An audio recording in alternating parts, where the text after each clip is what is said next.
you a question. Anybody know what this is? Yeah. Library card. It's a library card. But do you know what else it is? It's also a key that opens up all the doors to the wonderful world out there. History, romance, music, outer space.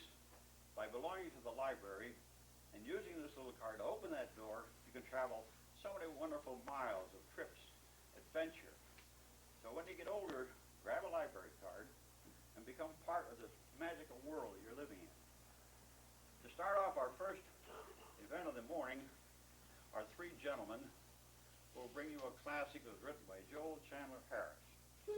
Mr. Robert Pantley, Mr. Carl Curtin, and Mr. Peter Marchetto will bring you Brer Rabbit. Gentlemen?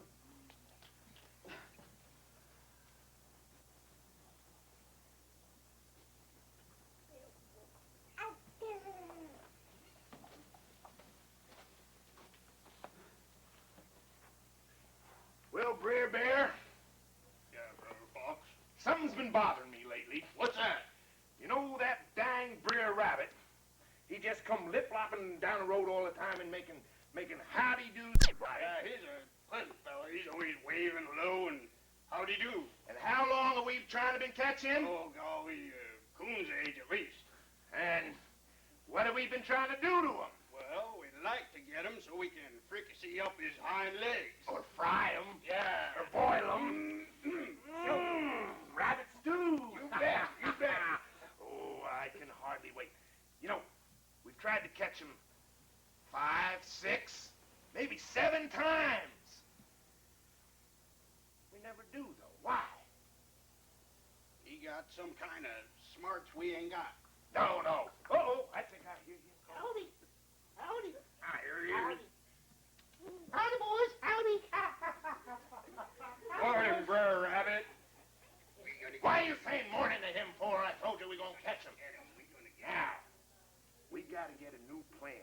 We tried the pit with the leaves over it. He didn't fall in it. Noose thing. Yeah, we tried that. That didn't work either. Then, remember that time we made that snare out of those nails and they just rusted? Yeah. Like I said, he must have some kind of smarts you ain't got. Well, And you a fox. I've got an idea. Really? See that car over there? Yeah. What you gonna do with it? Brer Fox, what are you doing? What kind of a thing is that? Give me your hat. Hey, give me that. What? I need some bucks. Hey. In your pipe. I don't know people. Yeah, that's what we're gonna do. Ah. Now, when he comes lip-lapping down the road, Yeah. he ain't gonna say, howdy do back.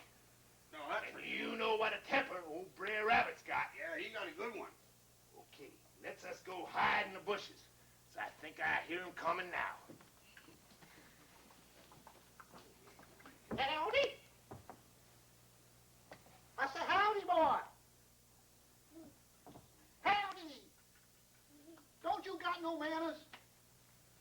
I say howdy. You don't say howdy back, I'm gonna pop you one in the nose. Howdy.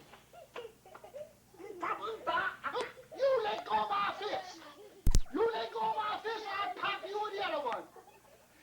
Oh, you let go, you little rascal. If you don't let go, I'm going to kick you with my hind feet until your eyes pop out.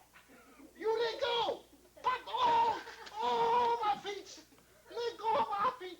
If you don't let go, I'm going to bop you with my head. Oh, let go.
this, Bear.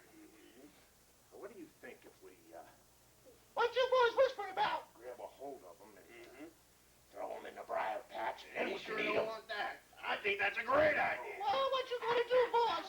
Don't throw me in the briar patch, please. Here we go. No, We just not the wanna briar throw patch. you in No. there.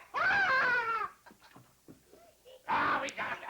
We got it. Oh, boy, I can taste them now. Oh, it won't be long. It won't be long. Anyway, look. Howdy, boys, howdy. What went wrong? I don't know. Howdy, boys, howdy. See another day. Don't you boys know I was bred and born in the briar patch? Bred and born. Stupid Bear, I told you that wouldn't work.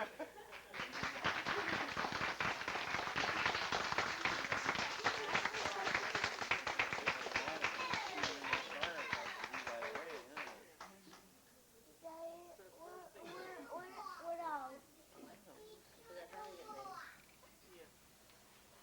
What three men will do at this hour of the morning to get laughed.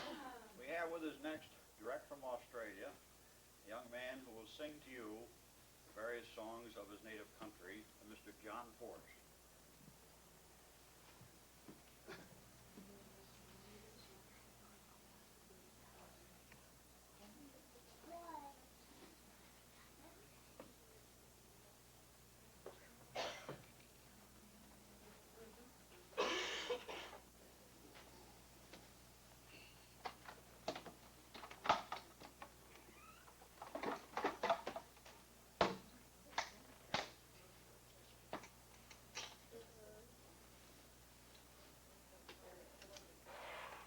Okay, I'm going to start off by playing you a country dance tune from England called Double Lead Through. It's my favorite tune right now.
Okay, that's the country dance tune from the 19th century.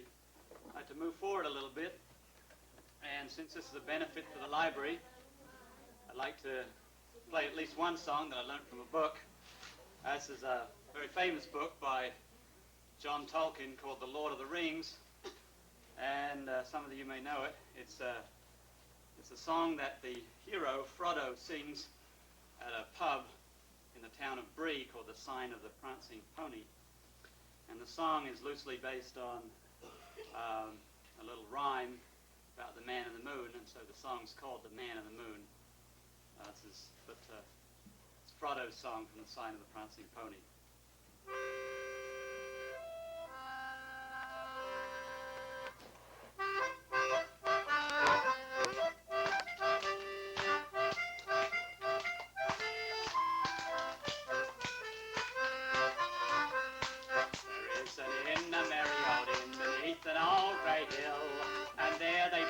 Beer so brown, the man in the moon himself came down one night to drink his fill.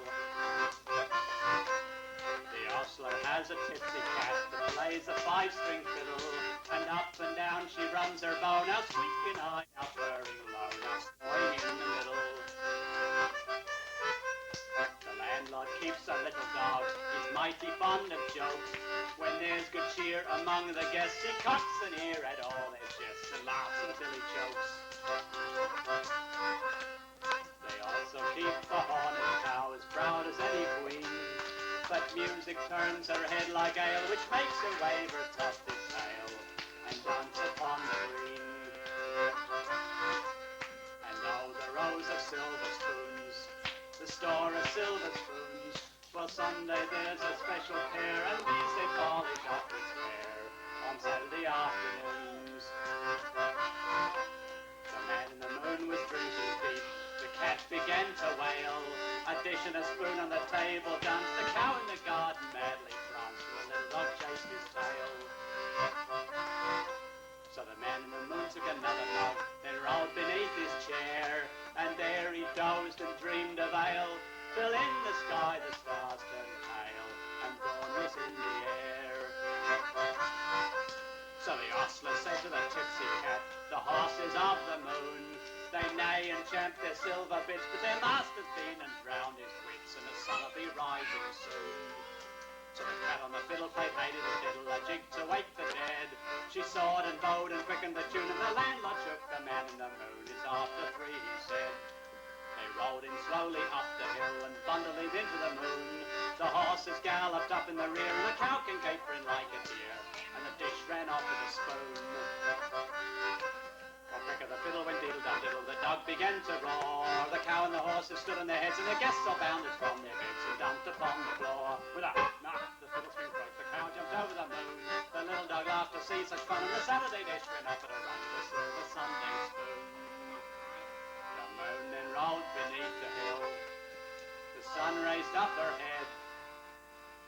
She could hardly believe her fiery eyes, for though it was day, to her surprise, they'd all gone back to bed.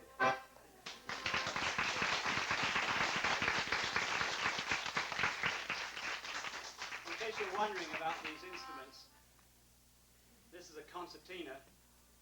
It's an instrument that was invented in the 19th century and is the forerunner of all forms of accordion. And it's a push-pull instrument like a mouth organ. When you push it, you get one note. And when you pull it, you get another one. I've got a button stuck right now. That's a real old timer. Oh, it sure is. Sure is.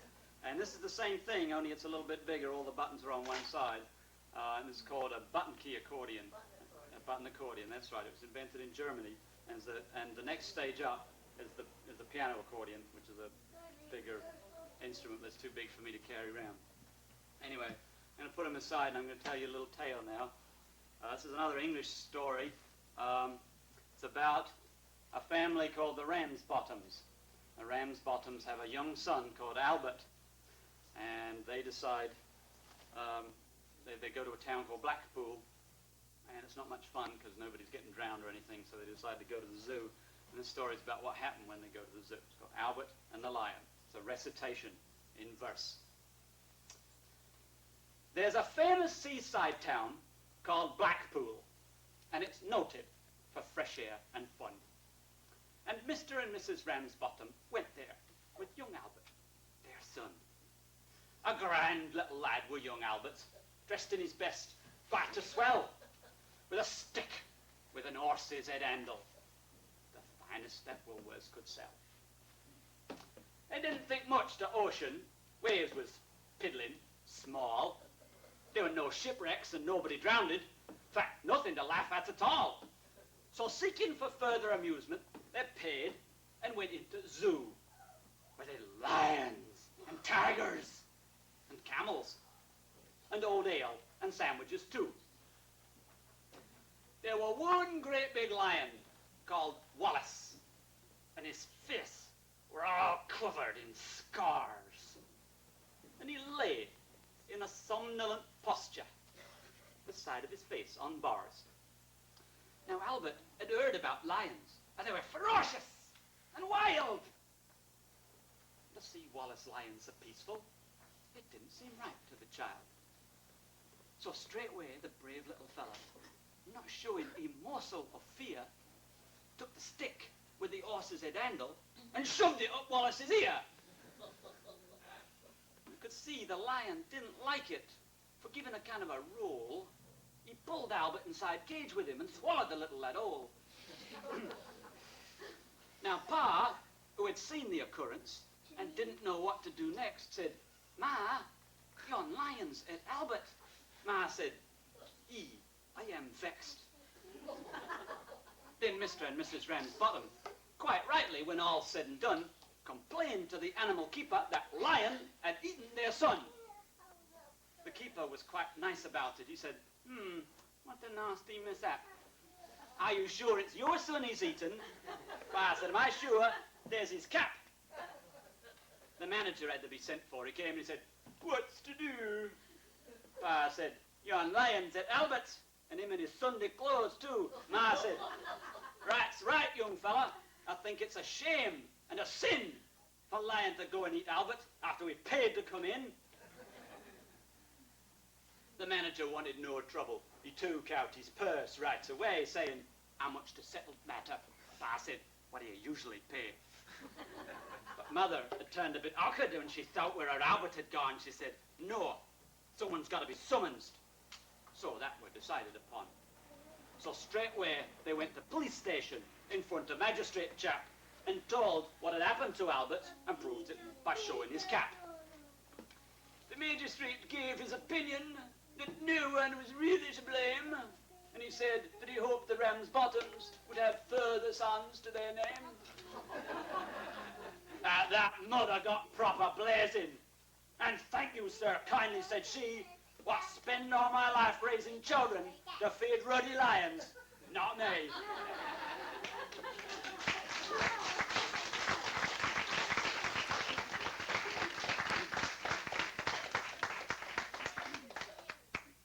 But I don't have something to put my feet on. Okay, I'll play you another country dance tune. It is a jig, as it happens. Well, it's not a fast jig. It's a slow jig. It's an English jig. It's my second favorite tune right now. It was top of the charts for a while, but it slipped a second behind double lead through. This is called "Smash the Windows." It's a good sober song. It's what they dance in the north of England. They dance sword dances to.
Finale. Try and rip my lungs out and my throat at the same time. I say this song for last because it's too high for me. This is a very old English song. There's a series of songs that have the same kind of theme called The Bunch of Time or The Seeds of Love. It's a little metaphor song. It's all about a man who's supposedly planting his garden with different herbs. The herb that he likes best of all is the thyme. But of course the thyme eventually dies, just like time dies. Very, very subtle, right? Anyway, this is a little bit different version. It's called the Gardener's Gay. A gardener is somebody who gathers herbs. And so he asks at the beginning for all you garners gay, that is all you people who like to pluck herbs, to come and listen to the song. And he's lamenting the fact that he had a sweetheart and he let her get away. And he's sorry that he did, because if he had his time over again, he wouldn't let her go next time.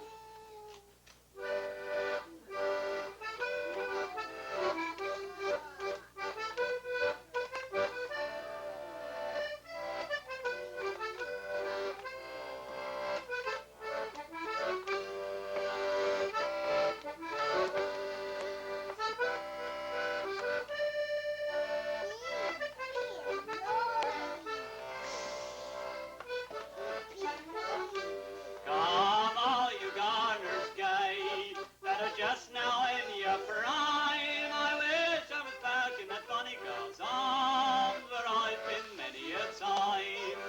I've been many a time, oh, where I've been many a time. I wish I was back in that funny girl's arms, where I've been many a time. Once I had time enough of the flash night and day, until there came that funny young girl. She stole all my time away, stole all my time away, oh, she stole all my time away, till there came that funny young girl. She stole all my time away. And now my time's all gone, and I cannot plot no new. And in every place where that funny time grew, it's all over running, running roo. All over running, running roo. And it's all over running, running roo. In every place where that funny time grew, it's all over running, running roo.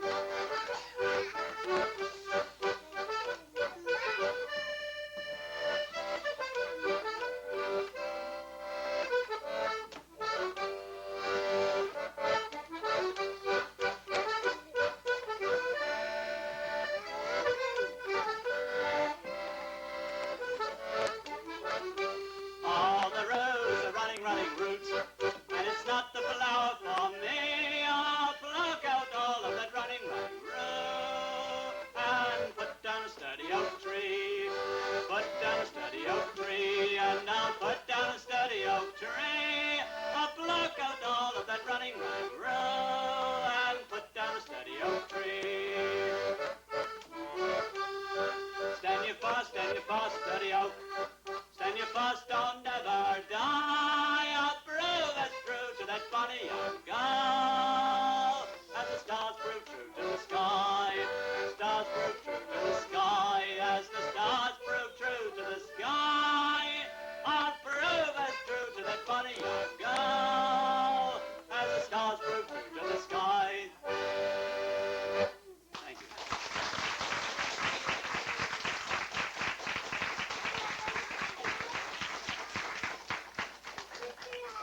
Open.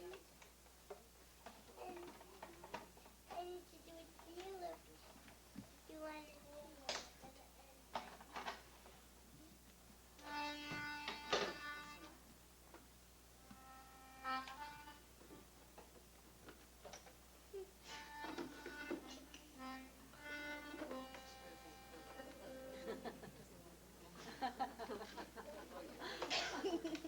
I want to go in there.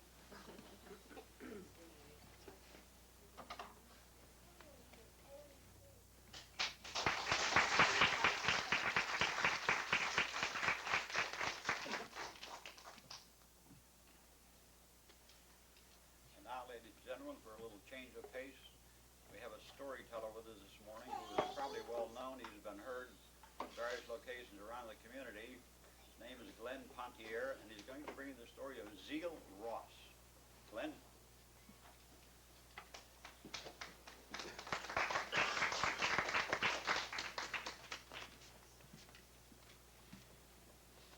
Well, hello. I want you all to know that I am glad to be here. And I am going to tell you the story of Zeal Ross, who's a very interesting guy.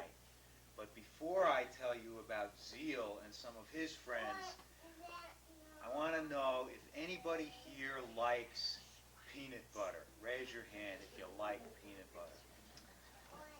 I love peanut butter. And sometimes what I do, thank you, thank you, thank you. Sometimes I go over to the shelf and I take out that jar of peanut butter and I unscrew the lid of the jar and I put it down, and then I pick up a spoon and I stick that spoon into the jar of peanut butter, and then I put the jar of peanut butter down, and then I stick that spoon with peanut butter into my mouth. Because peanut butter is very, very good. And sticky. It's very sticky. And I'm going to tell you people, if you don't know, the 3 ways to get peanut butter out of your mouth. Water. The first way is to spit it out. But you shouldn't do it in your kitchen or living room if your parents are around. It doesn't work to spit peanut butter out of your mouth. So the second way to get peanut butter out of your mouth is to take a glass of water and then to drink the glass of water with the peanut butter in your mouth. Excuse me. It's very hard to drink water when you've got peanut butter in your mouth.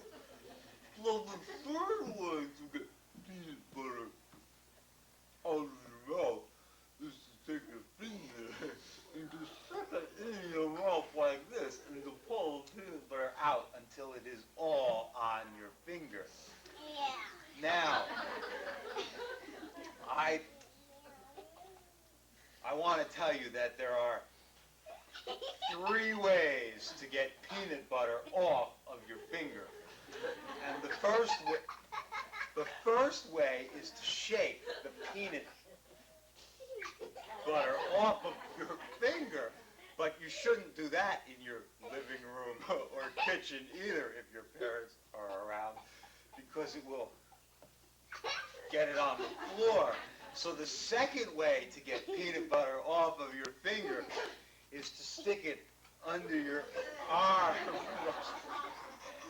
But that's not a very good way, because then you have peanut butter under your arm, and it doesn't help to take your shirt off either.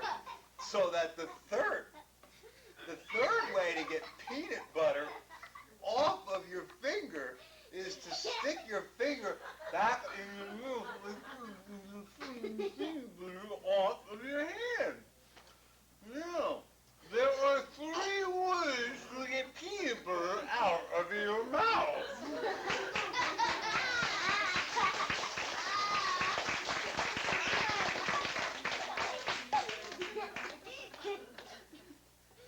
That's a true story, too. So when you go home for lunch or supper today or tomorrow, get a spoon. There's a really interesting story that if you like that, I think you'll like this next one. Because this next one is about zeal. And how many people here have ever seen the Delaware River? Raise your hand if you've seen the Delaware River. Wow. I've seen it too. And before people used to go on canoes in the Delaware River or boats, they used to take great big rafts. And they would cut down the trees and make rafts, and then they'd get on the rafts and they would float the rafts past Port Jervis all the way down to Philadelphia.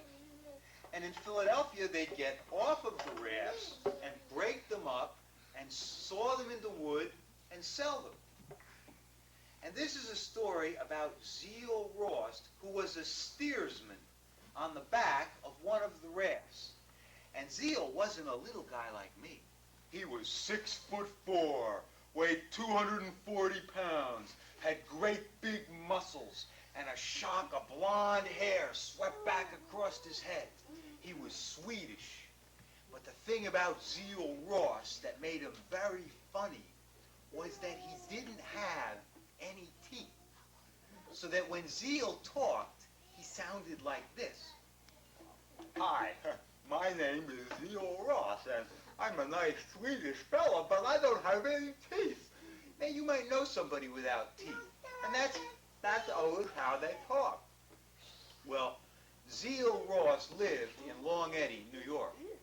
And one day, an old city slicker from Binghamton, New York, came into Long Eddy. And this city slicker had a wagon with 2 wheels on each side.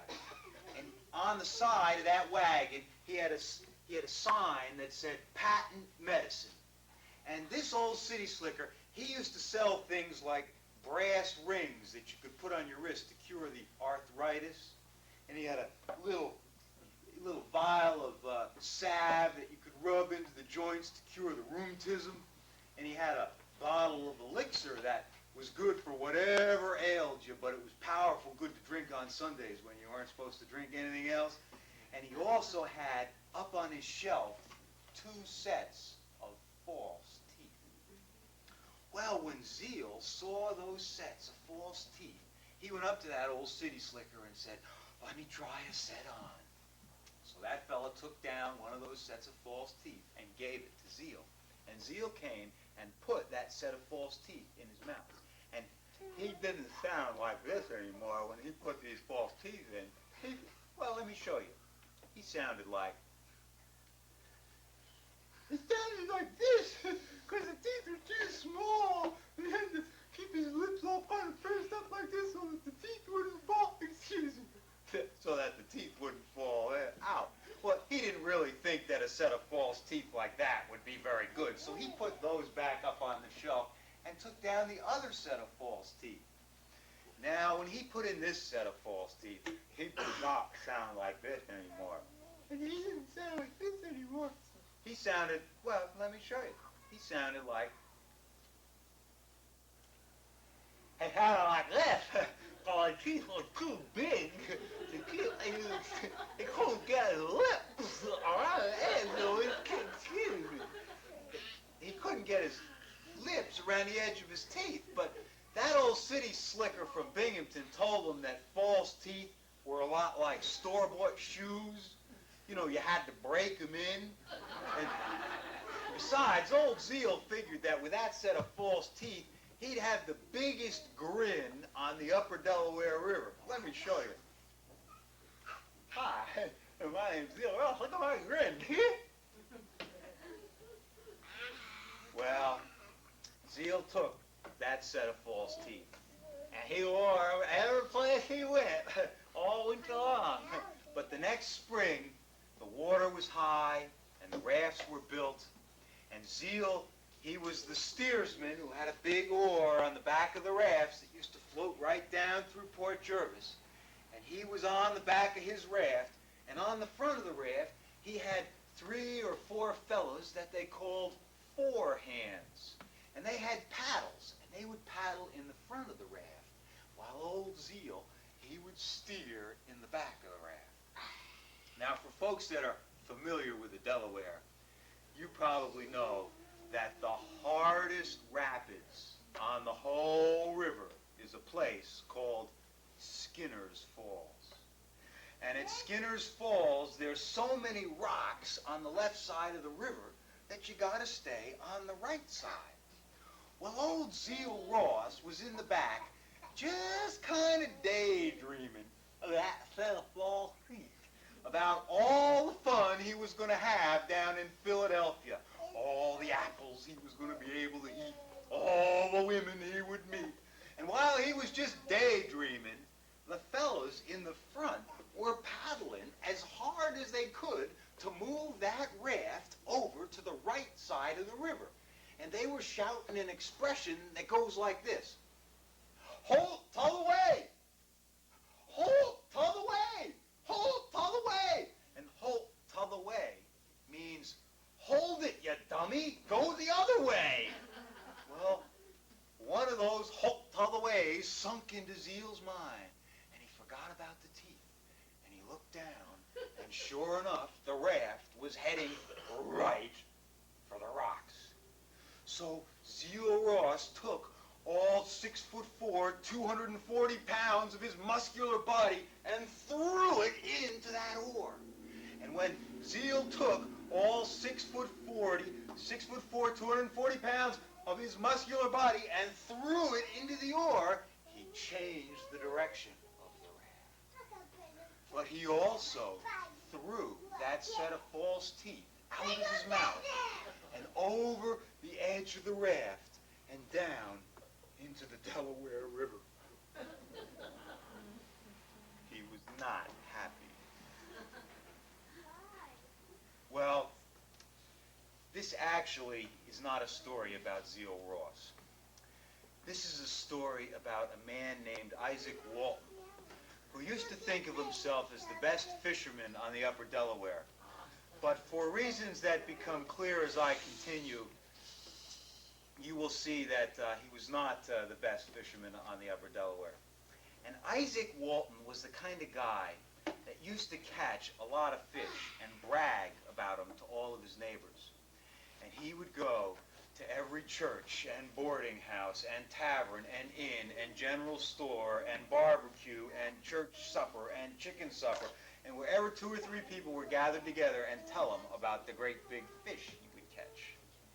Until it got to the point where people were glad when old Isaac didn't come around. But Isaac had a place below Skinner's Falls that he used to go to fish. And he'd tie his fishing line onto his pole and his hook onto his line, and he'd put some bait on that hook. And he'd throw that out into the river. And after a few seconds, a fish would bite at the end, and he'd pull it in. But one day Isaac went out, and he tied that line onto that pole and that hook onto that line, and put some bait on it, threw it out, and after a few seconds he felt the tug and pulled it up, and there was no hook, no line, no bait, and no fish. Well, he took out another line and tied it onto his pole, took out another hook and tied it onto his line, he put on some more bait, and he threw that one out, and after a few seconds he felt the tug, and he pulled that one in, and there was no fish. I'm not going to tell you about all of the fish that Isaac didn't catch, but he didn't catch any fish that day or the next day, that week or the next week. And everybody up from Callicoon to Damascus said, "Whew, isn't this great?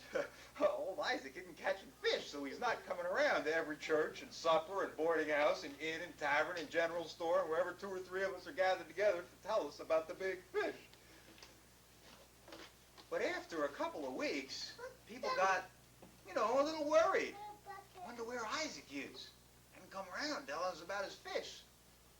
Think Isaac's okay? People got worried about him.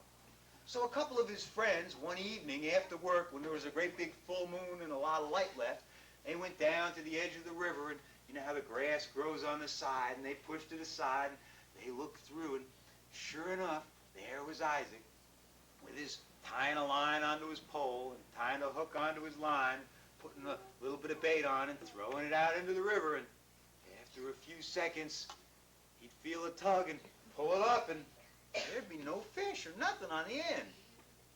And these 2 fellows watched as Isaac did one of the oddest things people have ever done. He went over and picked up his shotgun and his fishing pole, and he put them over his shoulders, and he walked up from Skinner's Falls up to the old Milanville Cemetery. Now, I don't know how many of you ever driven the back roads of Pennsylvania, but the old Milanville Cemetery looks like the middle of a forest. It is dark, and there's a few little tombstones sticking up along the edge of the river, but you can't see very far. And Isaac walked down into the middle of that cemetery. Now, these 2 fellows that were following him, they crept up to the edge of the cemetery, and they kind of got to discussing things between them about who'd go inside, and while they were talking, they heard a gunshot. And one of them turned to the other and said, "Oh, my goodness, Isaac's been so depressed about not catching fish that he done gone and shot himself." The other fellow said, "Oh, no. Listen, you you go on inside and find the body, and I'll run for help. The other fella said, you go on inside and find the body, and I'll run for help. And while they got to arguing about which one would go inside and which one would run for help, Isaac came walking out of the cemetery. He hadn't shot himself. And over one arm he had his fishing pole and his shotgun. And over his other arm he had a great big Upper Delaware rabbit. And he walked back down to his favorite fishing spot. And he took out his knife and he cut off the leg of that rabbit. And he threw the rabbit into the bushes. And then with that rabbit's foot, he took it and he rubbed it a couple of times on his shirt. And then he took that rabbit and he kissed it a couple of times. That rabbit's foot. Then he took that rabbit's foot and he shoved it down into his pocket. But that's how you make a lucky rabbit's foot. You shoot a rabbit in the cemetery under a full moon. And then he went over to the edge of the river and he took out his fishing pole and he tied a line onto that pole. And he tied a hook onto that line. And he put some bait on that hook. And he threw that out into the river. And sure enough, after a few seconds, he felt a tug of a fish, and he pulled it up. And on the end of that fishing line was the great, biggest nothing you ever seen. Well, Isaac moved away. And it wasn't until the next summer. There's been a spring and a winter and all in between, and there were a couple of little kids. They look older than the little kids that are here, but they were river kids. And they growed up on that Delaware River, and they weren't scared of nothing.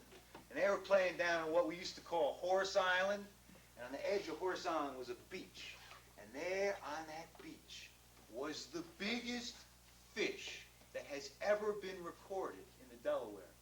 I mean, I would need help to show you how big that fish was. And there it was, lying on the beach. And these kids who weren't scared of nothing were a little scared of that fish.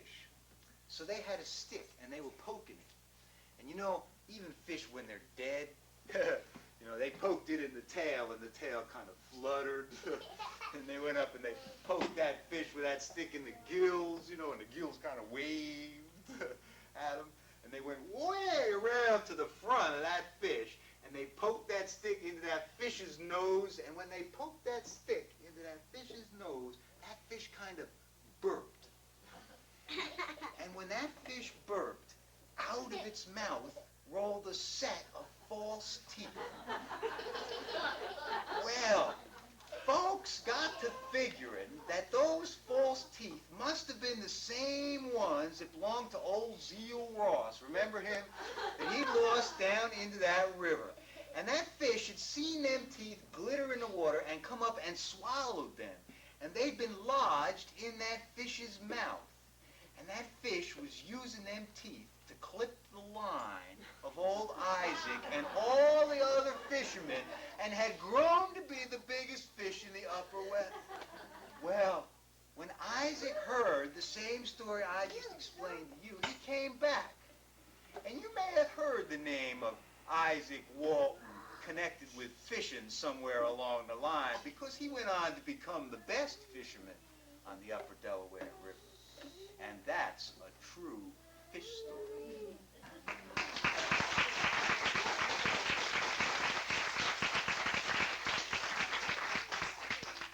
It's also an absolutely authentic folk tale that I collected from a woman named Mary Curtis, who's the town historian in the town of Delaware, upriver.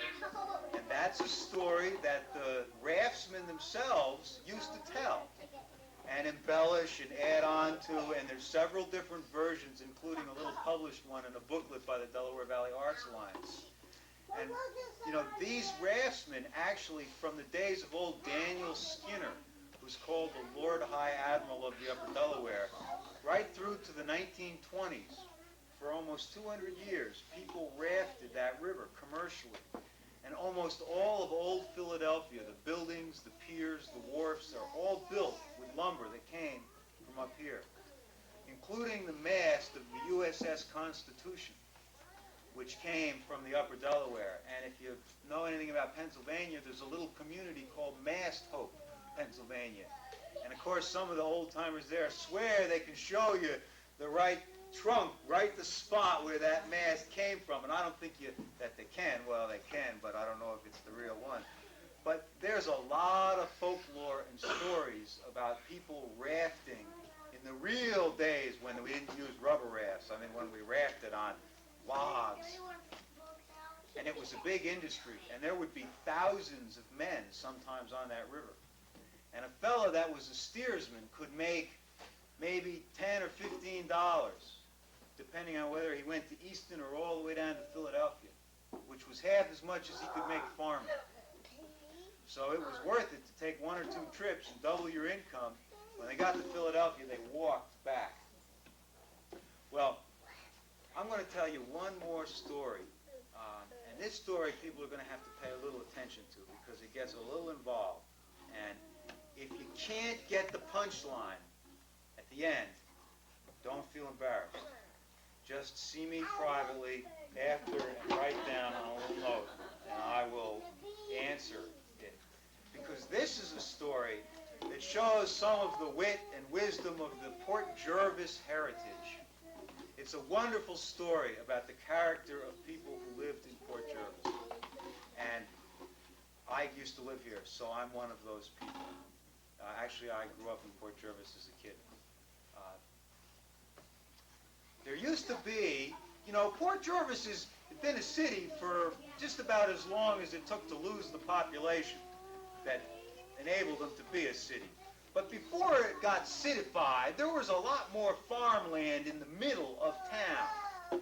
And there was a place not too far from downtown here where a couple of farmers shared a field.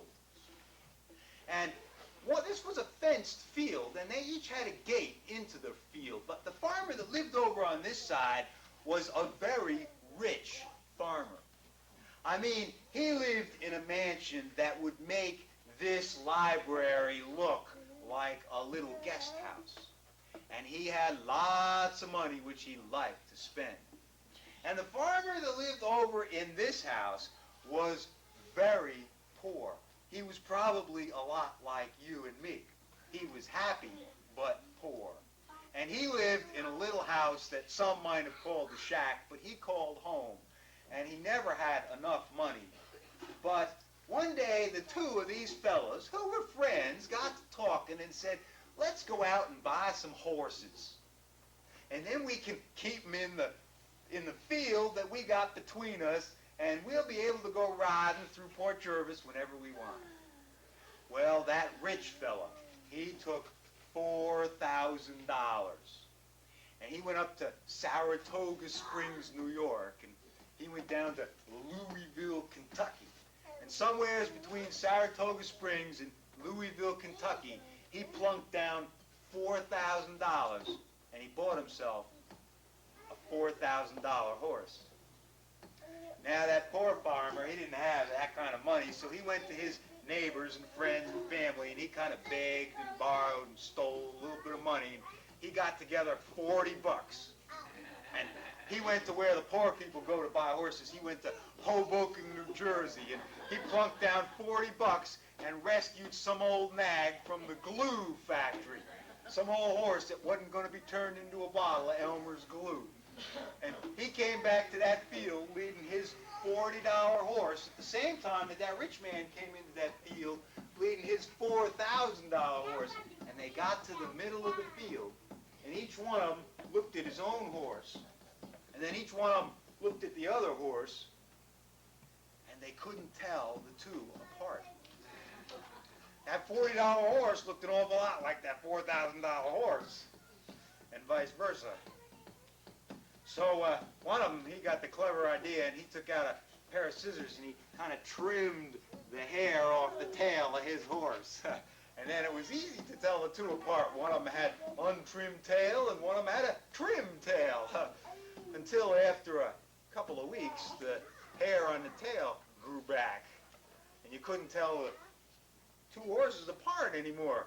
So the other fella, he took his knife out and he went over and he cut a little niche out of that horse's ear, right out of the ear, right that little niche there. But remember, they brand horses, and it didn't hurt that horse too much. And then it was easy to tell the two horses apart. One of them had a niche in his ear, and one of them didn't. Till that other horse went over to the edge of that barbed wire fence, and he was looking at the green grass on the other side and kind of reaching through, and something spooked that horse, and he pulled his head back and got the ear caught in the barb, and it took a little niche out of his ear right where the other horse had a little niche out of his ear. And they couldn't tell them apart. Now, these two fellows were friends, but they got to arguing about how to tell the horses apart. And it got to be that other folks in Port Jervis came in and they offered their advice, too, about how to tell the horses apart. And people began to take sides on how to do it and what to do. And pretty soon it was a little neighborhood squabble, and then it spread all over the boroughs of Port Jervis and over to Milford and down to Matamoras and into Montague and up into Sparrowbush and over to Cutterbackville, and people all over the whole area were arguing about how to tell these horses apart. And it almost came to fisticuffs. And if you're not quite sure what fisticuffs is pugilism. Well, anyway, they didn't really know how to solve this problem, so somebody finally said, why don't we go get a judge? Because judges are pretty smart guys, and we'll go ask a judge. Well, they couldn't hardly take the two horses and the whole crowd of people into the courtroom, so they tied the horses up out front, and everybody hung around, and the two fellows went into the courtroom down when it was over there on the plaza in Port Jervis, and they walked in, and they explained the story to that judge, just like I've explained it to you. And this is what the judge said. The judge said, judges always talk like that in the beginning. But when the judge finally got around to speaking in words that those of us could understand, the judge said, look it, fellas, often horses look alike. But horses, even ones that look alike, sometimes are different heights. So why don't you go out and measure how tall those horses are? And you measure horses in hands. How many hands high a horse is? Well, those two fellas thought this is terrific. And they hugged each other and made up, and everybody was real happy in Port Jervis. And these two fellas went outside, and there were those two horses. And sure enough, they measured them so they could tell them apart.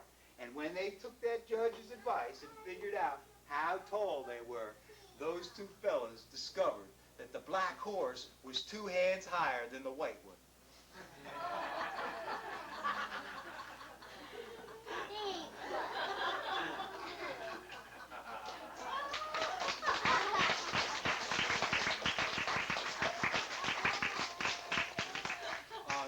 Listen, I'm not going to tell you any more stories, but I just want to leave you with 2 thoughts. One of them is, I work for a little newspaper up in Narrowsburg, New York. It's called the River Reporter.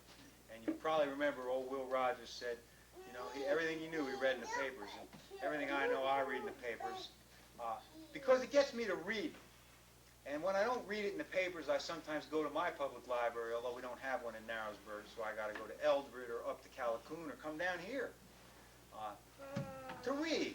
But one of the things I do, and that's really the second thought I want to leave you with, I want to tell you that TV is a drug. And like any drug, it has to be handled responsibly and prescribed by a doctor or a responsible adult. And it is not something that you should become addicted to or overwhelmed by. So that whenever you think to go turn on that little TV, go to your mommy or daddy or to your husband or wife or to your children, whichever the case may be, and ask them to recommend a good book. And if you're tired of reading because it stretches the eyes, then go to someone and ask them to share a story with you. Because when we can get more and more back to those days when we do more talking and listening and reading and less of this old TV watching, we'll all be better off. Thank you very much.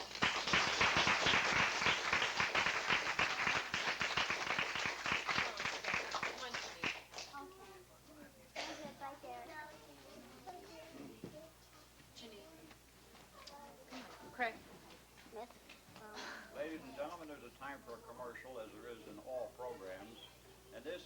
friends of the library. When you leave today, there will be a little brochure on the desk out there, and on the back it has printed how to become part of the library. You can volunteer your services, either community activities, addressing, typing, bus trip planning, volunteers, phone calls, anything you can do to help the library out, because it is an expensive operation, and we need the support of the community to keep it going. We've taken a trip this morning in the south with Uncle Remus. We've gone to England and Australia with John Forrest. Taken another trip with Carl down the Delaware River in the community of Port Jervis and the surrounding area. A little change of pace now. We're going into the vegetable garden, and Carla Curtin is going to tell you all about a magnificent fruit called raspberry.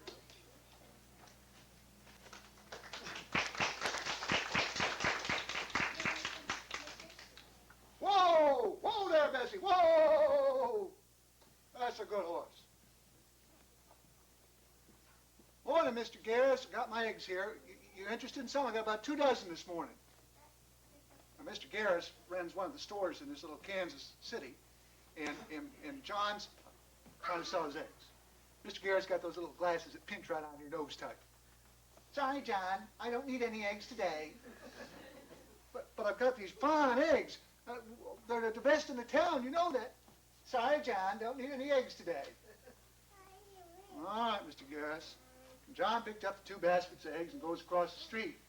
Going to go over and see Mr. Bischoff, see if Mr. Bischoff buys eggs. And goes out the door, there's the city kids out there, and they're yelling, "Hey, John! John, take off that hat! John! John, what do you got under that hat?" Rotten little kids. Goes across the street. "Hello, Mr. Bischoff. Buy my eggs today?" "John, I don't really need any eggs. But you're a good man. You can leave them here, and if I sell them, I'll pay you next week." "Well, all right, Mr. Bischoff. That'd be fine. Thank you." "Bye, John." "Bye, Mr. Bischoff." "Hey, John! John, what you got under that hat?" "Home, Bessie, home." But John hadn't always been an egg farmer. When he first started out, he was a baker, and he lived back east in a little town. John was a great baker. People came from all over to buy his bread. Every night, John would work in the store, kneading the dough, watching it rise, kneading the dough, and watching it rise. And the next day, all the ladies in town would come to buy John's bread. Well, he got to be such a good baker that he had to hire a couple more men. And they'd come in and they'd help. And John taught them how to knead in the dough, and watch it rise. And the folks kept coming, and the store got bigger and bigger. And John was working longer and longer, and he had to hire another young man. There they are, kneading the dough, watching it rise. Well, one night John went home early because he'd just been married, and he left the fellas to close up the shop. And they got in there in the dough, and they're having a good time, kneading the dough, and watching it rise. He said, "This is fun." A little piece fell on the floor, and the fellow bent over, picked it up, and he tossed it over to his friend. He said, "Here, Bill, catch." Bill caught the dough and threw it back to him. Well, they got fooling around. That was pretty much fun. Next thing you know, they were playing basketball with the dough. Boom, boom. Dough rose even better. John discovered that this was a good team, so he felt he could go home early every night. But one night, one of these young men that he hired got a little bit greedy. And after John went, he went into his office, opened up the safe, took out all his money, and left. Well, John came back the next morning, sold out all his bread, went and put the money in the safe, and there was no money there. John never said a word. He put on that hat that he never took off, took his wife, and they went out west, out to Kansas, where he started to be an egg farmer. Well, this one day, John came home from Mr. Garris' store, and as he came over the rise, he could see some smoke. He was worried. And he looked over there and he said, "Oh, no, it's my farm. Hurry, Bessie, hurry, Bessie." By the time he got there, the whole place had burned to the ground. His wife was safe, but all the chickens were dead. The house was burned. The barn was down.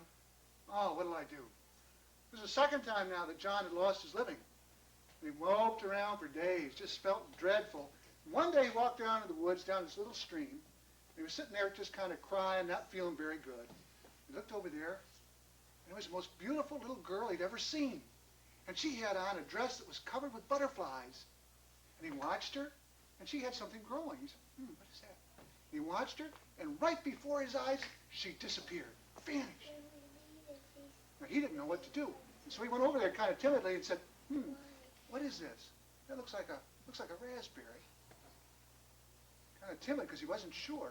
Put it in his mouth. Raspberries! Oh, marvelous! They're the strangest fruit you ever saw. Tried another one. Raspberries! Oh, they were marvelous. He picked them and he ran home and said, wife, try one. She said, John, what's the matter with you? Try one. Raspberries! Oh, marvelous. Well, he had this wonderful little fruit and didn't know what to do with it. And so he picked and they grew and grew. So he rode into town. Mr. Garris, try one of these. They're great. Mr. Garris says, raspberries? Everybody has raspberries, John. Not like mine, Mr. Garris. Try it. No, thank you, John. I have all the raspberries I can use. So I ran across the street to see Mr. Bischoff. Mr. Bischoff. Yes, John? Raspberries. Try some raspberries. John, look at all the raspberries I have. I don't need your raspberries. Everybody has them. But not like mine. Try them. No, John. I'm sorry. I can't help you. Well, back out in the streets, there's the kids again. Hey, John, what you got under that hat? John, take off that hat. So John went back home. On the way, he went by the mayor's house. Stopped by and waved to Mrs. Irons, who's sitting out there in the yard. She says, John, when would you last bathe? Get out of here. I don't want to see you. Well, Mrs. Irons, I thought maybe you'd like some raspberries. John, I don't deal with you. Thank you. Go on, shoot. So John drove on home, and he was really disappointed. And so he and his wife sat there and talked about things, and she said, John, maybe you ought to go back into baking. You did really well in your shop back east. Maybe Swen would hire you. So, with heavy foot, he went back to town. Swen had a good bakery. He went in and said, Swen, I really need help. I haven't worked for days. I'm a good baker.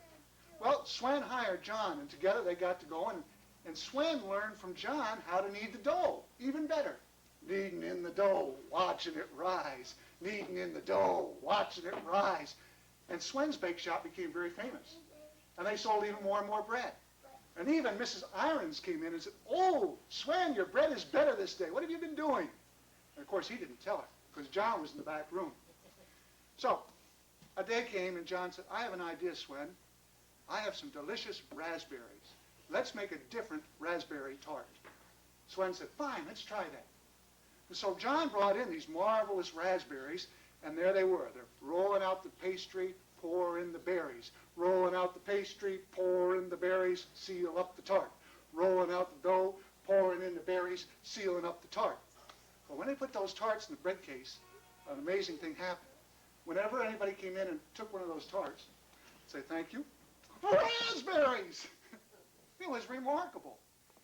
Mrs. Irons came in late in the morning. I'll have my usual loaf of bread, please. Certainly. What are those? That's different. What are those? Those are raspberry tarts, Mrs. Irons. Oh, I think I will try one. Could I have a cup of coffee? And so Mrs. Irons went over and sat down very properly at the table, sipped her coffee, took up one of those tarts, and raspberries. Oh, my. Raspberries. Oh, raspberries. Raspberries. Oh, my, this is marvelous. Sven, these are marvelous. And so she went home and told her husband, the mayor, and he said, this is tremendous. And those raspberry tarts were so good that it made the town famous. And Mr. Bischoff and Mr. Garris, who had been rivals in their businesses, and all the folks in the town had been kind of afraid of one another, came together for a great big party in the square, and they brought John out. And he had all these raspberry tarts ready. All night he worked, rolling out the dough, patting out the tart, pouring in the berries and sealing them up. He had a raspberry tart for everybody. And they all got together in the middle of the square, and everybody had one. And they, raspberries! Oh, John, this is wonderful! John looked around, and he finally made his niche in the community. And they said, hooray for John. John reached up, and he grabbed hold of that hat that he always wore, and he threw it up in the air. And underneath was this wild red hair that just shot out in all directions. And that's how John made his mark with raspberries. Thank you.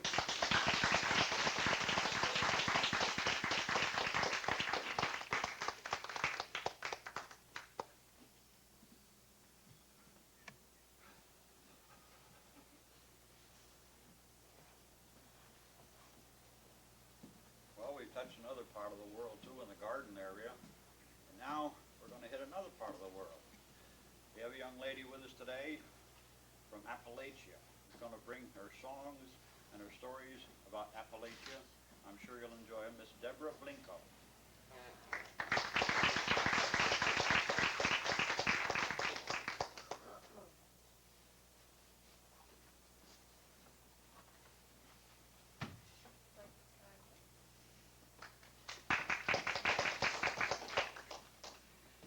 Now, what I'm about to do really is to break a rule, maybe break several rules. There's been a great conspiracy in this world to keep all of you from hearing what real Appalachian music sounds like. Now, it's been a kind conspiracy. I don't mean anybody meant anything evil or wicked by it, but there have been a lot of people went up into those mountains and heard that music and decided that you weren't ready for it. And so they prettied it up a little bit, and they brought it back down, and people like Joan Baez and Pete Seeger and Peter, Paul, and Mary, and some of those people sang those songs for you, but they didn't sing them the way the people in the mountains sing them. Now, I don't know if any of you know anything very much about moonshine, but they tell me, anyway, that moonshine goes down a little rough when you drink it. But they also tell me that provided you don't drink it and drink it and drink it, that it's good for an awful lot of little ailments, and that it kind of grows on you sip by sip. And in the same way, I suppose you could say that Appalachian music, it may go down a little rough the first time you hear it. It's a little bit different from the kind of pretty singing that you may have heard, even if you listen to country and western singing and bluegrass music and all those kind of music that really come from Appalachian music. So you're going to hear something a little bit different. When the Appalachians sing, they sing as loud as ever they can, and they sing as high up in their voices as ever they can, and they sing right through their noses with their voices just as tight as they can pinch them. And they oftentimes don't sing with musical instruments, and there's a reason for that, and that is that we like to be able to sometimes sing between the notes on the piano keys.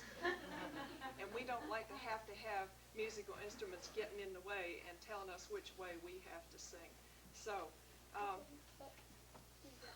going to start out with an old ballad.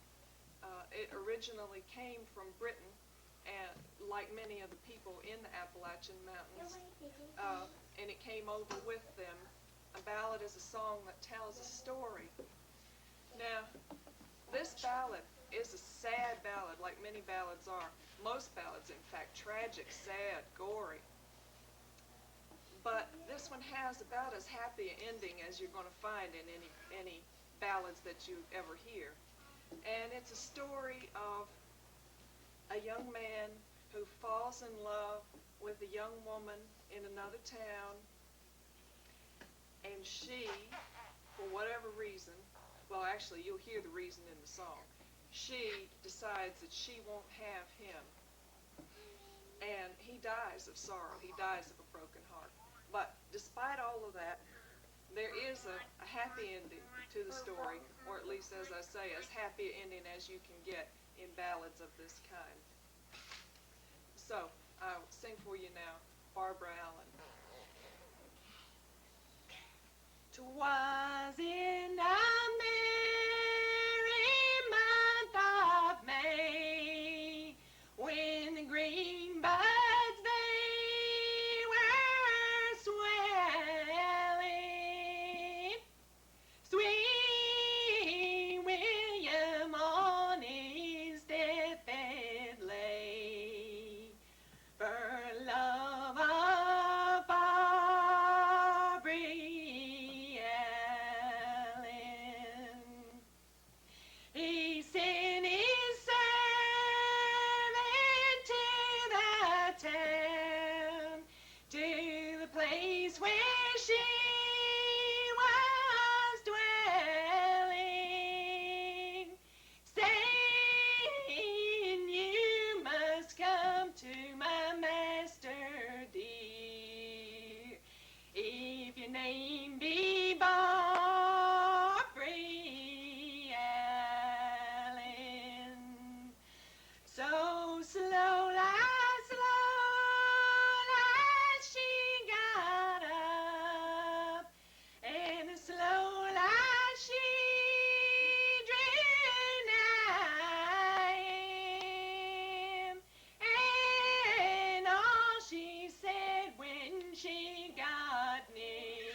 slighted Barbary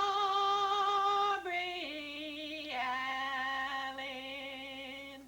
Oh, yes, I remember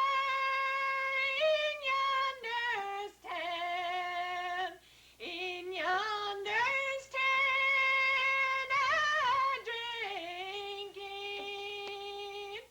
I gave my health to the ladies all around, but my heart to Barbary Allen. He turned his pale face to the wall, for death was in him wailing. Goodbye, goodbye to my friends all. Be good to Barbary Allen. When he was dead and laid in grave, she heard the death bells knelling, and every stroke to her did say, hard-hearted Barbary Allen. Barbara Allen was buried in the old churchyard. Sweet William was buried beside her, and from his heart grew a red, red rose. From hers a cruel briar. They grew and grew in the old churchyard till they could grow no higher. In the end they formed in a true lover's knot, with a rose wrapped round the green briar. Barbara Allen.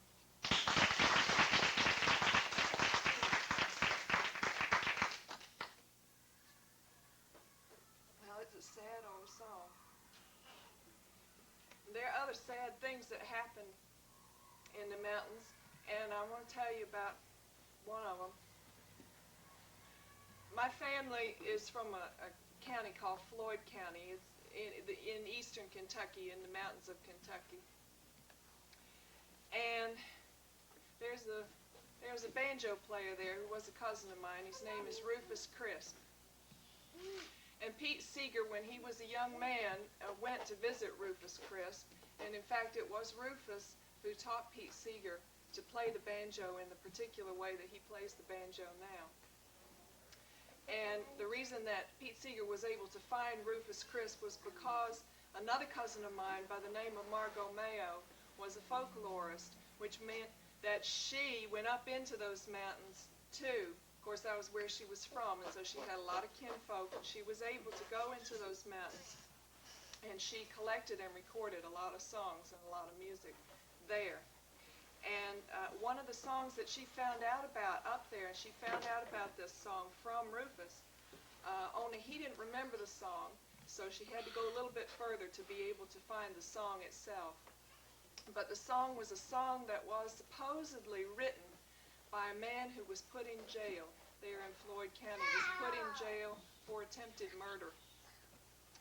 And he supposedly wrote this song while he was in prison, and he wrote it up, on a piece of paper and wrote it up and handed it through the bars to the brother of my cousin Rufus Crisp. Now, we don't know for sure whether this is true because we've also found versions of this same kind of song as far away as Oklahoma. So we really don't know for absolute sure who wrote this song. The name of the song is Farewell to Old Beaver, and Beaver means Beaver Creek, and that was the main creek that flowed through that point, that part of Floyd County. Farewell to Old Beaver, soft meadows they do. Your rocks and your mountains now parts from my view. Nevermore will I witness in your beauty's deep bliss. Nevermore will I soothe the soft bosom for rest. Farewell, little fishes that glides through small streams. Your life is all happiness, all sunshine and gleams. Now what would I give for such freedom to share, to roam in my ease and breathe the fresh air. Farewell, little birdies, so merrily they fly. Sing all your sorrows and troubles all die. But the doom and the downfall on my poor little wife. God pity and pardon a poor prisoner for life. Farewell, kind friends, I'm willing to mourn for such a wild case never was known. Neither sun, moon, or stars shall again reach my side in the doom of my dungeon in the cold winter night. Farewell to Old Beaver.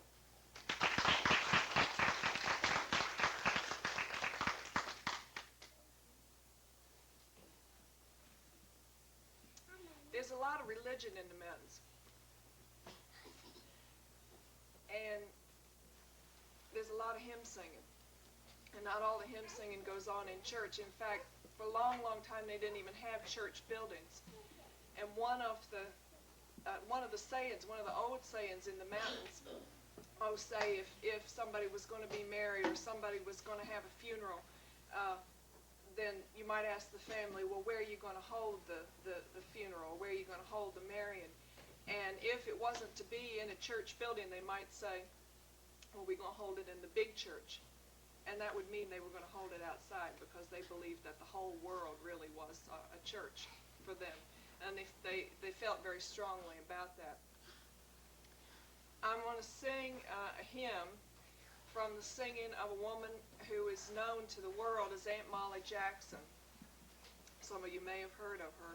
She left the hills of Kentucky in the 1930s because she was driven out really by the coal bosses. She had done a lot of union organizing during the terrible coal mining strikes that were going on at that time, and in fact the struggle continues today. Conditions in the mines are still terrible, and people still live in terrible poverty. My Aunt Molly,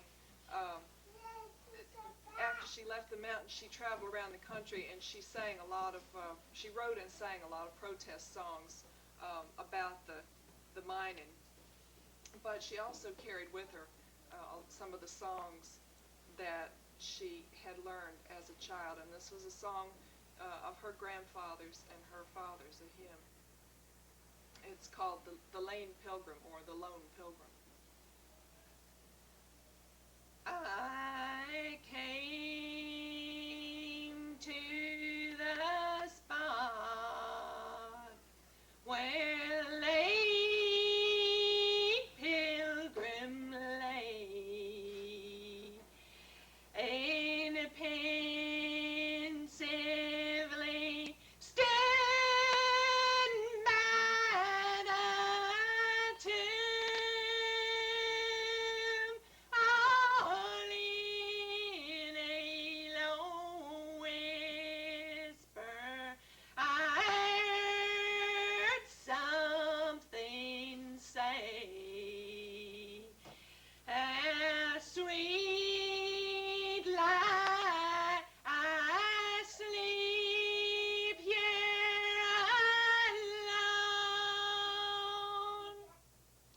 The tempest may howl, and loud thunder may roll, and gathering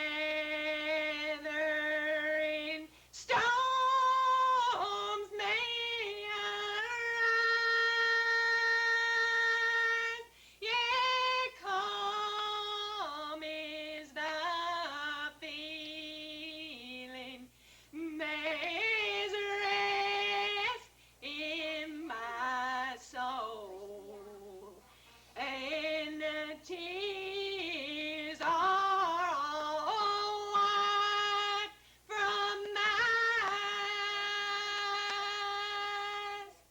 Go tell my companion and my children most dear to weep not for me, though I'm gone. The same hand that brought me through all dangers and fears has quietly conducted me home. Lane Pilgrim.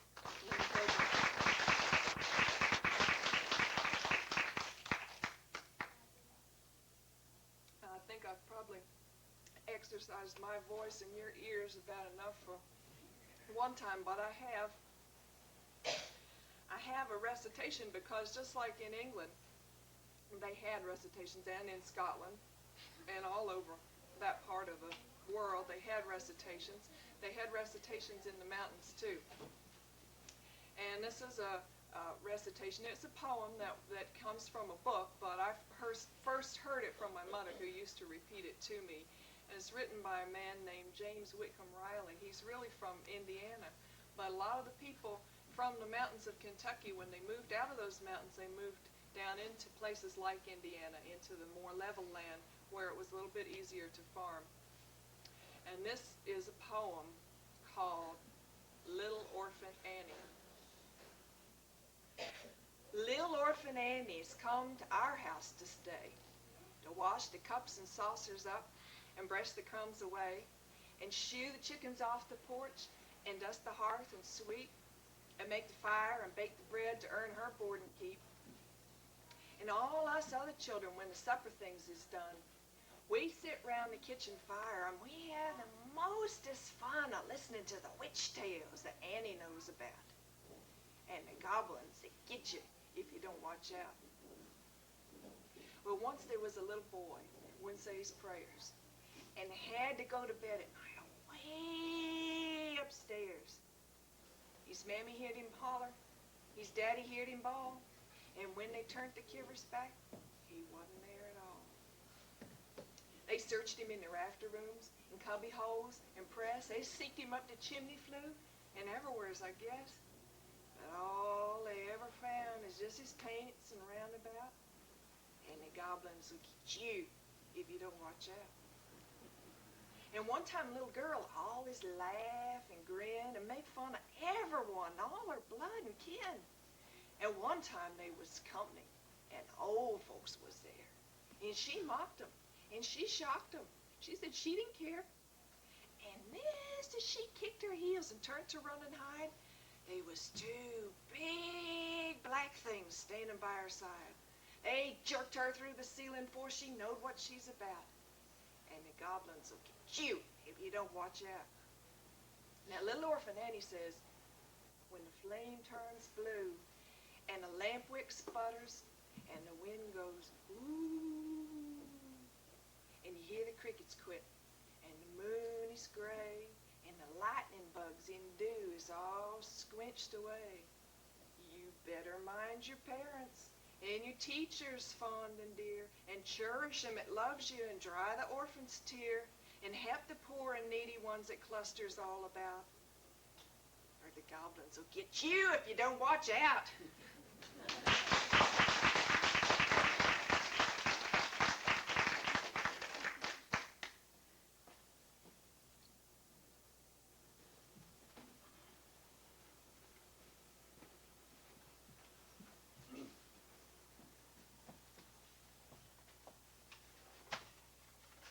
I have an announcement I'd like to make. On September 25th, the Friends of the Library are sponsoring a bus trip to the Statue of Liberty. The bus will leave at 8 a.m. from the Tri-State Mall and return at 6 o'clock. The tickets are $16, and that includes your ferry fare from the Battery to the Statue of Liberty. And we'd like to get the support of the whole community on this because it's a very interesting thing at this particular time. The new Statue of Liberty, you have an opportunity to see it. Now, my next guest that I'm going to introduce is an old and dear friend of mine. We've been in several plays together throughout the years, and one in particular I'd like to remind you of was a play called Picnic. In this scene, my friend came out distant dungarees, bare-chested with his broad, hairy torso, and he had to have oil all over him in order to let the lights sparkle in this flesh and this masculinity. He come running back and put more oil on me, put more oil on, so I look good. He went out, made his entrance, and his girlfriend, who stood across the stage, came rushing over, grabbed a hold of him, slipped off, and went 15 feet right across the stage. We sort of cut down on the oil the next 2 minutes. This man has been around. He's known as the Old Canoller. He's given his stories to many people. He takes us from another part of the country to this part of the country. I believe it's in Tennessee. He may deny this, but I think it is. This man is going to tell you all about a notorious character called Wicked John, Mr. Robert Pantley.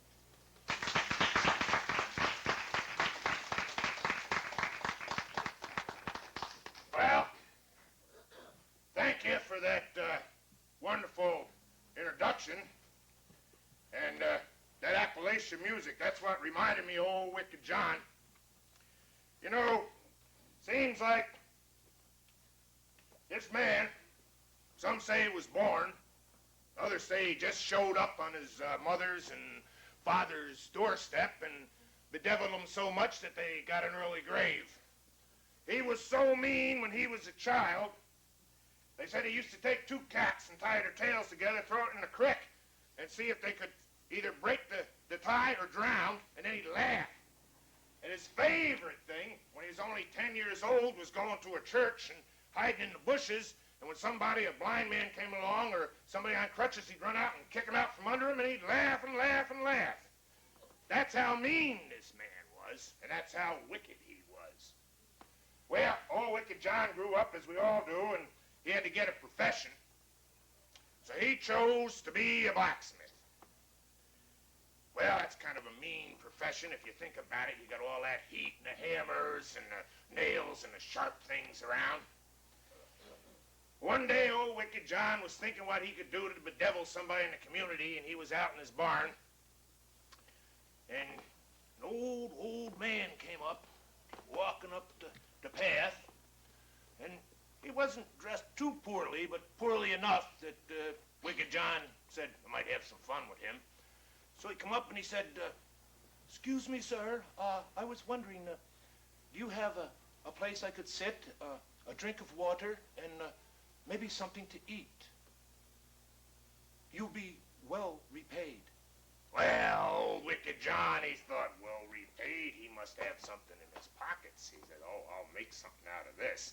So he went down to the house. He said, here, come right in here and sit down, sir. Sit down right here. And he went in the house, and he went up to his wife, and he says, you know that old stew that we had laying around there in a pot for a couple of weeks? He says, put it in that bowl over there. And his wife said, oh, John, it's full of the porridge from yesterday. That's all right. He won't know the difference. So they put the stew in there. He reached down to the dog's dish, and he got a crust of bread, and he threw that on top.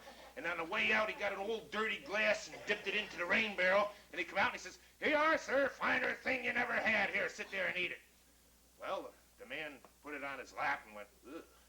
But old Wicked John now, he's sneaking around this way, and he's reaching for his anvil hammer. Because he figures he's going to hit him right upside the head and then take whatever money he was going to repay him with.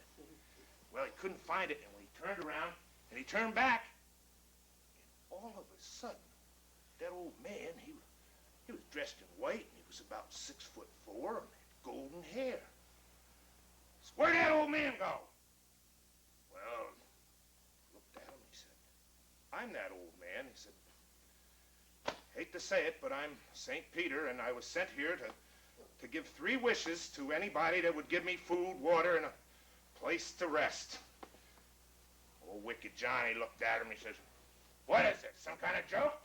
He said, no, you got 3 wishes, I guess. He says, what are they? Wicked John says, well, I'll tell you. Number 1, I want that hammer over there, because everybody comes in here and tries to pick it up.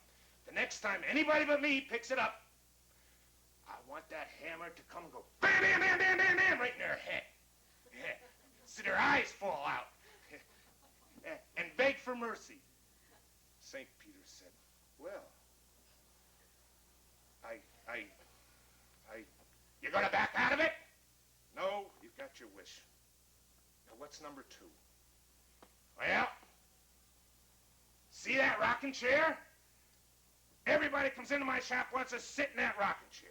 And I don't like them to do it. I want, when somebody comes in and sits in that rocking chair, for the arms to go around them and rock back and forth and back and forth and back and forth till their brains get addled and they beg for mercy. St. Peter said, I don't think this is what the wishes are for. You're not lying to me now, are you? No, that's wish number 2. And God help us, what's number 3?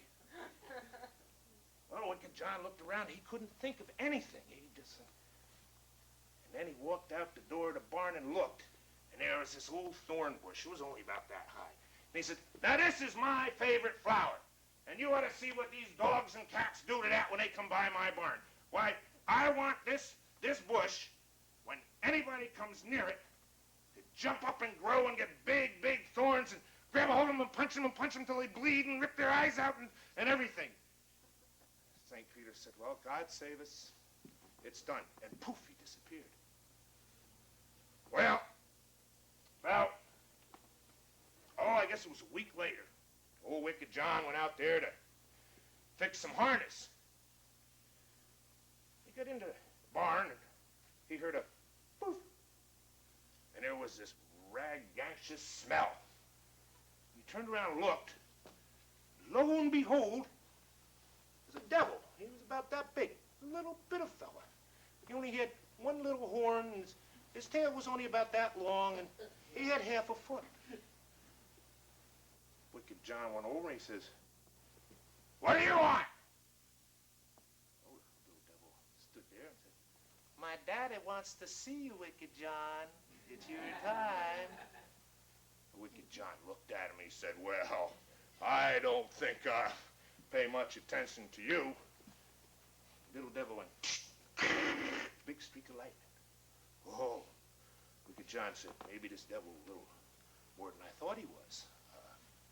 He said, all right, Sonny, I'll tell you what I do. I'll go with you, but first go over and I got to fix a harness here. Get that hammer for me, will you? Well, the little devil walks over, picks up the hammer, and Bam, bam, bam, bam, bam, bam, bam, bam, bam. He's going, oh, Wicked John, please, Wicked John, please, Wicked John, stop it. Make it stop, make it stop. He says, I'll make it stop. You promise never to bother me again. He says, I'll do anything. I'll promise, I'll promise. Okay, stop, Hammer. Hammer, stop. Little devil, poof, disappeared. Well, Wicked John laughed so much about that little devil getting his head crashed in it. Oh, he was happy as a pig. So then, about 2 hours later, he'd just come back from eating. He walked in the barn, and there was a rumble, and smoke came up, and up pops this medium-sized devil. Now, I'm talking medium-sized. I'm talking 2 full horns. But his tail wasn't quite long, and the hoofs hadn't been clove enough, and his teeth were only about that big. He says, okay, Wicked John, Daddy heard what you did to my younger brother. You're coming with me. He also had with him a little half spear about that big. Not one of them big ones, but a little.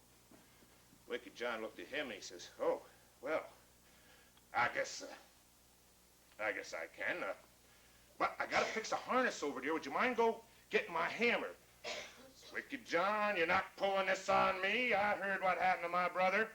He said, well, I have to fix the harness, so please. Sit down here in my rocking chair and I'll get the hammer. Well, that medium-sized devil looked around.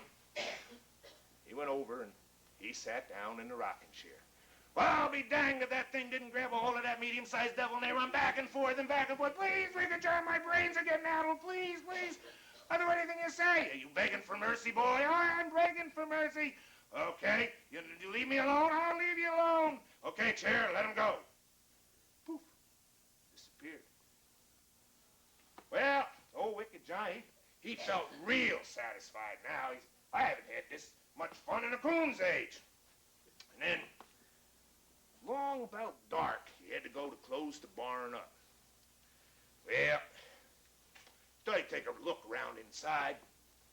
So he had his little lantern with him and walked in and put the lantern down, turned around, and there was a most hellacious rumbling, and the floor split open, and fire belched up, and a big puff of gaseous smoke came out, and there he stood, Old Scratch himself. I'm talking 9 foot high, full horns, full pitchfork, big tail, big hoofs, and teeth that could eat a barn. Said, Wicked John, I called you. You're to come now. I know what you've done to my sons. Wicked John, he was scared now. He didn't know what to do. Ooh, oh, well, yeah, could you possibly, I got a hammer, no hammers. Well, sit down a minute and, no chairs. And Wicked John got an idea. Yeah, I'll come with you. Yeah, I'll come. Okay. But before I go, I'd like to take one look at the old homestead out there and just take a glance at it. Now, remember I told you, Wicked John was a big, strong man. So as they were walking over to the door, Wicked John says, oh, look, your son must have dropped this little... And when the devil bent down to look at it, Wicked John kicked him so hard he went right into that bush. And that bush grabbed a hold of him and was ripping him apart, and the blood was coming out, and his eyes were getting gorged, and he was yelling, Wicked John, stop it, please, John. I'll leave you alone, John. That's just all right, John. So he says, you sure? I'm positive. I pray. That's it. I will do it. Okay, Bush, let him go. Disappeared. Well, Wicked John figured he had one side covered now anyway. And then, well, as the end comes to everyone, about 6 weeks later, he was over to county fair, and he had a favorite practice of grabbing mules by the tail and ringing them so they yelled. Well, he went up to one mule, and he ringed the tail, and the mule kicked out like that, got him right between the eyes, and that was the end of Wicked John. When he came to, he was in his hallway. Now, he couldn't figure out what had happened. Last thing he remembered was ringing that mule's tail. So he decided he'd just walk up the stairs and see where he'd come out. Well, he climbed them stairs and climbed them stairs, and pretty soon there was a little light at the end. They get up there, and there was a gate, and there was a cord. So he pulled the cord. Old St. Peter come out and said, "Oh, Wicked John, what are you doing here?" "Last thing I remember, I was at the fair." He says, "Let me in, let me in." "Oh, no, Wicked John, we have to check the book first. We got to see the ledger, whether you did good deeds or whether you did bad deeds." He says, "Well, go ahead, check your ledger." Well, he got the ledger out. He said, "There's 14,560 on one side and 3 on the other." So Wicked John said, "I didn't know that I was that friendly to people." St. Peter said, "No, the 3 is me. Goodbye." He says, "Well, where am I supposed to go?" He says, "Follow the steps downward." Well, Wicked John walked down, walked down, walked down into hotter. He could smell brimstone. He says, "Maybe I like this place a little better. It smells a little like my shop." And he got down further, and he saw this gate. And he looked in, and he could see little pools of fire and little devils playing around. They were throwing rocks back and forth at each other. Oh, they were having a good time. Wicked John says, "Yeah, this is definitely my type of place." So he went over and he pulled the cord. Well, who come to the door but the medium-sized devil? And he walked up and said, "Oh, no, it's Wicked John!" And all the devils just ran and ran and ran and disappeared. Well, he stood there and kept pulling on the cord and pulling on the cord. He said, "Come on, devils, I know you're in there. Let me in, let me in." Well, pretty soon a whole gaggle of old devils come up, and they're looking at him, and they're keeping pretty good distance. He says, "What do you want, Wicked John?" He says, "Well, St. Peter said I'm not good enough for up there, so I must be good enough for down here." Old Scratch stood there and said, "Oh, no, Wicked John, we promised that we would never bother you again. Isn't that right, fellas?" That's right, that's right. Don't let him in, don't let him in." He says, "Well, what am I supposed to do?" Well, he scratched his head. They got in a little conference. They come back and they said, "Tell you what we're going to do, Wicked John. We'll give you one of these burning rocks. All right?" And they passed it through the gate. Well, Wicked John took it. "What am I supposed to do with it?" He said, "Now we're going to put you back on Earth." Boom, he went back on Earth. Well, any of you ever been out in the swamps when you see the will-o'-the-wisp? You ever been to a swamp? You ever been on a marsh where you see it and you can't explain it? It just kind of floats over the water. Well, now you know they're not will-o'-the-wisp. They're not any kind of imagination. That's just old Wicked John looking for his own personal hell. Thank you.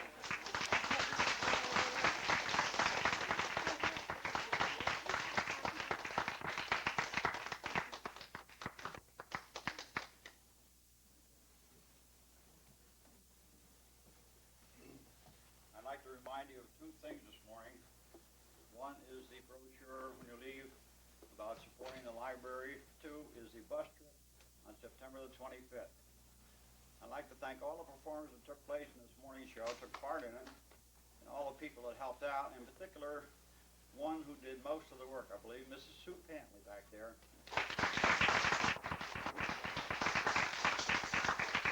That is our show for this morning. We hope you enjoyed it. Thank you for coming. We hope to see you again in the future.